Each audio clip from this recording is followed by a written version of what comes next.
बीहर अवां खे भलीकार सूं था हिन ख़ुसूसी नशरियात में मुल्क जी जेका सूरत हाल आहे पॉलिटिकल ऐं सुप्रीम कोर्ट जो जेको महफ़ूज़ थियल फ़ैसिलो आहे डिप्टी स्पीकर जी रूलिंग जे हवाले सां उन ते असांजी ॻाल्हि ॿोल हली पए। पर हींअर अवां खे अपडेट ॾींदा हलूं सुप्रीम कोर्ट जे ॿाहिरियां सिक्योरिटी भी इंतहाई सख़्त कई वई आहे फ़ैसिले अचण खां अॻु में। ऐं हींअर ई इतला अचनि पिया फवाद चौधरी साहब जेके अॻूणा कानून वारा वफ़ाक़ी वज़ीर हुआ उन्हनि जो जेको भाउ आहे फैसल चौधरी उन जी ऐं नवाज़ लीग जा जेके कुझु वकील या कारकुन आहिनि उन्हनि जे विच में का ॾंदचक बि थी आहे, का मुहमारी थी आहे। सिक्योरिटी इदारनि उन्हनि खे फ़िलहाल रोके छॾियो आहे। इतला अचनि पिया उते तमामु वॾे तादाद में माण्हू मौजूदु आहिनि हीउ फ़ैसिलो ॿुधण जे हवाले सां। सो ज़ईद साहब पाण बि ॻाल्हि ॿोल कईसीं पई त हीउ फ़ैसिलो जेको आहे मुल्क जे मुस्तक़बिल जो तयन कंदो त वाक़ई छा इहो ईअं ई थींदो रहंदो? पहिरीं डिक्टेटर आइन खे टोड़ींदा रहिया, कंहिंजे ख़िलाफ़ कार्रवाई न थी, हाणे जेके चूंडियल माण्हू था अचनि उहे बि उहा हथ चरान था कनि त वंस हिकिड़ी लाइन ते थियणु खपे, हिकिड़ो फ़ैसिलो अहिड़ो अचणु खपे त जीअं मुस्तक़बिल जे लाइ राह हमवार थिए त आईंदा केरु अहिड़ी हरकत न करे सघे। सही था चओ बुनियादी इहो हीउ जेको फ़ैसिलो आहे ॾिसूं त उन में सुप्रीम कोर्ट फ़क़ति सियासी बहरान खे ख़तमु करण लाइ पार्लियामेंट खे बहाल थी करे या चूंडनि जी जेको आहे सिर्फ़ु आम चूंड जी ॻाल्हि थी करे या उन जे जेके आइन टोड़ींदड़ जे ख़िलाफ़ सज़ा बि मुक़ररु करे थी। पर जेकॾहिं सुप्रीम कोर्ट सज़ा न बि मुक़ररु करे थी ऐं हिकिड़े मरहले में सिर्फ़ु पार्लियामेंट खे बहाल कयो थो वञे त पोइ बि इहो रस्तो खुली सघे थो त जेका पार्लियामेंट बहाल थींदी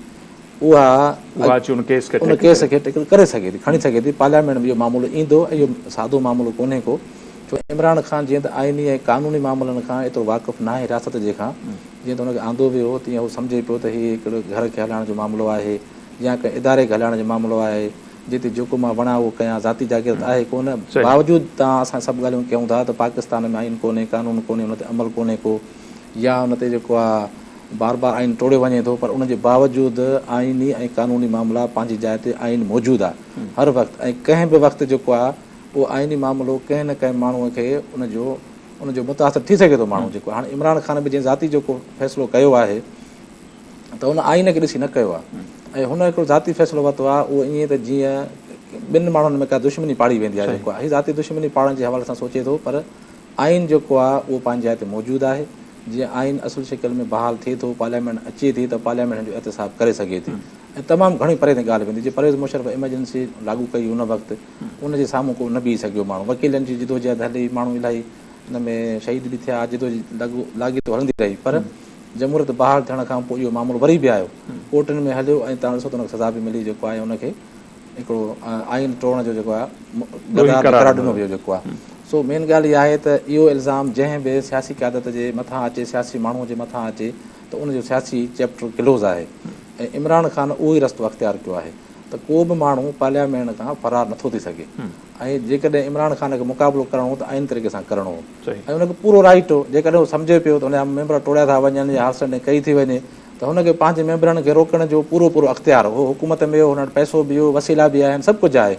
अपोज़िशन वटि एतिरा वसीला न आहिनि जेतिरा वज़ीर आज़म वज़ीर आज़म जो मुल्क जो उन वटि आहिनि जेतिरा, त उहो हुनखे रोके सघियो पियो। हॉर्स ट्रेडिंग पुराणो इशू हलंदो थो अचे, पाकिस्तान में हुकूमतूं हेठि में थी रहंदियूं आहिनि, पर बुनियादी नुक़्तो इहो ई आहे त जेकॾहिं हाणे आइन खे टोड़ींदड़ माण्हुनि खे सज़ा अचे थी त मां सम्झां थो त ईंदड़ दौर में को बि क़ौमी असेंबली स्पीकर हुजे, डिप्टी स्पीकर हुजे या वज़ीर आज़म हुजे या सदर हुजे, भले उहा उनखे कहिड़ी बि पार्टी वठिजे, पर उहो उनखे इंडोर्स न करे सघंदो उनजे ग़लति फ़ैसिलनि खे। त सॼो दारोमदार सुप्रीम कोर्ट जे मामले ते आहे। बाक़ी सुप्रीम कोर्ट जे फ़ैसिले अचण खां पोइ इहा हक़ीक़त आहे त गर्मा गर्मी में सियासी पार्टियुनि विच में रसाकशी में, झेड़े में ऐं दंगल्स में इज़ाफ़ो थींदो जेको आहे। उनजे लाइ बि जेको आहे जेका असांजी एडमिनिस्ट्रेशन आहे उनखे हाणे खां ई तयारु थियणु घुरिजे। जेकॾहिं फ़ैसिलो हुकूमत जेका धुर आहे उनजे ख़िलाफ़ु अचे थो त जेके उहे झेड़े मूड में आहिनि, ऑलरेडी आहिनि, ऑटो करेक्ट थिया वेठा आहिनि, त उहे रद्देमल बि करे सघनि था। तंहिंजे करे फ़ैसिले खां अॻु में जेको आहे जेका असांजी एडमिनिस्ट्रेशन आहे उन्हनि खे जेको अहिड़ा फ़ैसिला वठणु घुरिजनि त जीअं कंहिं बि अणवंदड़ सोताल खे रोके सघिजे। एडमिनिस्ट्रेशन आहे कहिड़ी आहे हिन वक़्तु? एडमिनिस्ट्रेशन पंजाब में कोन्हे का, हुते ॾिसो था हिकिड़ो बहरान लॻो पियो आहे। वफ़ाक़ जे अंदरि का एडमिनिस्ट्रेशन न आहे, उते हिन वक़्तु को इंटीरियर पर सिक्योरिटी इदारा अज़ ख़ुदि न ईंदा न, उनखे को न को सिविलियन अथॉरिटी को करे न। जेको उन ॾींहुं पाण डिस्कस कयोसीं, जेको उन ॾींहुं डिस्कस कयोसीं त आइन जे आर्टिकल 90 तहत सुप्रीम कोर्ट जे under sub executive authorities operate करे सघंदा। सुप्रीम कोर्ट जंहिं वक़्तु बि चाहे कंहिं बि एग्जीक्यूटिव अथॉरिटी खे को बि हुकुमनामो ॾेई सघे थी। त हिन वक़्तु जॾहिं इहो सॼो बहरान जे वटि चढ़ियल आहे सिलसिलो, इहो मुंहिंजे ख़्याल में सुप्रीम कोर्ट ई आहे जेको इन तरह जो रूलिंग ॾेई सघे थी या इन तरह जो को डिसीजन ॾेई सघे थी उहो करो। पर ॿी जेका ॻाल्हि जेका मां चवां थो जेको असि ताईं फ़ैसिलो अचे ॾाढी ख़ुशी थी, मतिलबु जेका सवेर तव्हां बि ज़िक्र कयो, पाकिस्तान जे चीफ जस्टिस साहब जेके बिलावल भुट्टो ज़रदारी साहब लाइ रिमार्क्स चया त तव्हांजूं 3 नस्लूं जमहूरियत लाइ कुर्बानी ॾे, दिस इज़ थर्ड जनरेशन। अव्हांखे ख़ुशी पई थिए पीटीआई वारनि खे एतिराज़ पियो थिए त शहबाज़ शरीफ़ ऐं बिलावल खे ई छो ॿुधो वियो? उहो ठीकु आहे, पीटीआई जो पंहिंजो मौक़िफ़ आहे, पर असां त कंहिं पार्टी जी ॻाल्हि नथा कयूं, असां त जमहूरी अमल जे प्रोसेस जी ॻाल्हि कयूं था पिया। छाकाणि त भुट्टे साहिब जी शहादत,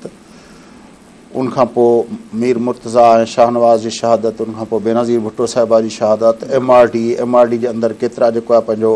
माण्हू कारकुन कोर्टूं पंहिंजो फटका फायूं, इहो जेको आहे सॼो सिलसिलो।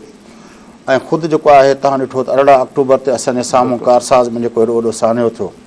मुसलसल हिकिड़ी आहे, उहो हिकिड़ो रिकॉर्ड जो हिसो आहे। उन ते मतिलबु आहे को सियासी पार्टी जे तौर ते असां उनखे नथा ॾिसूं, पर असां पाकिस्तान जी तारीख़ जे हिकिड़े नंढड़े शागिर्द तौरु उनखे ॾिसूं था पिया। उहा उनखां को बि डिनाए नथो करे सघे। जॾहिं अॼु माना उन ॾींहुं 27 तारीख़ ते प्राइम मिनिस्टर बि जॾहिं ख़तु कढियो त वञी पाण खे भुट्टे साहब सां उते खई न, ठीकु आहे न। त ॻाल्हि इहा आहे त पाकिस्तान में जमहूरियत, आइन, कानून ऐं ख़ुदि वञे कानून आइन साज़ी भुट्टे साहब कई, वरी उन आइन सां जेके 2 आमरनि जेका हथ चुरांद कई उन खे वरी ठीकु करण लाइ आसिफ अली ज़रदारी साहिब जे दौर में उहो थियो। तंहिंजे लाइ पूरो हिकिड़ो रिकॉर्ड आहे। तंहिंजे लाइ हिकिड़ो त इहा ख़ुशी थी, पर साॻे वक़्तु 2 ॾींहं 3 ॾींहं पहिरियों जेको आहे मुंहिंजे ख़्याल में बिलावल साहब इहा ॻाल्हि कई, बल्कि अॼु पाण वेठा आहियूं 2 ॾींहं पहिरियों जेको आहे भुट्टे साहब जो हवालो ॾिनो। हा, त जॾहिं हू इहा ॻाल्हि करे पियो चीफ जस्टिस साहब, मतिलबु आहे त मूंखे इहो लॻो त साॻे वक़्तु उहो पंहिंजो पाण खे बि मयारी सम्झे पियो त असां उन सिलसिले में इहो जेको आहे रेफरेंस आयल आहे सुप्रीम कोर्ट जे अंदरि, असां उन ते फ़ैसिलो उन ते हिकिड़ो ई शेर हो बाबर अवान जो त नोटिस मिली आहे कख न हिली आहे, यादि हूंदो। उन खां पोइ केस वियो हुयो। ठीकु आहे न। उहा जेका ॻाल्हि आहे इहो पाकिस्तान जी अदलिया जे मथां हिकिड़ो वॾो बार आहे। छाकाणि त जेसि ताईं उहो रेफरेंस तौरु न आयल हुयो उहो तेसि ताईं त चलो ठीकु आहे, हर कंहिं पे इग्नोर कयो। पर हाणे ऑफिशियली पाकिस्तान जी सुप्रीम कोर्ट जे अंदरि उहा शइ आयल आहे त भई हिकिड़ो असांजी अदलिया जेको आहे हिकिड़ो हे उहो कयो आहे उनखां, छाकाणि त उनखां पोइ नसीम हसन शाह करे चुका आहिनि। त उहो हिकिड़ो एविडेंट आहे, सॼी दुनिया उनखे अदालती क़तल चवे थी पई।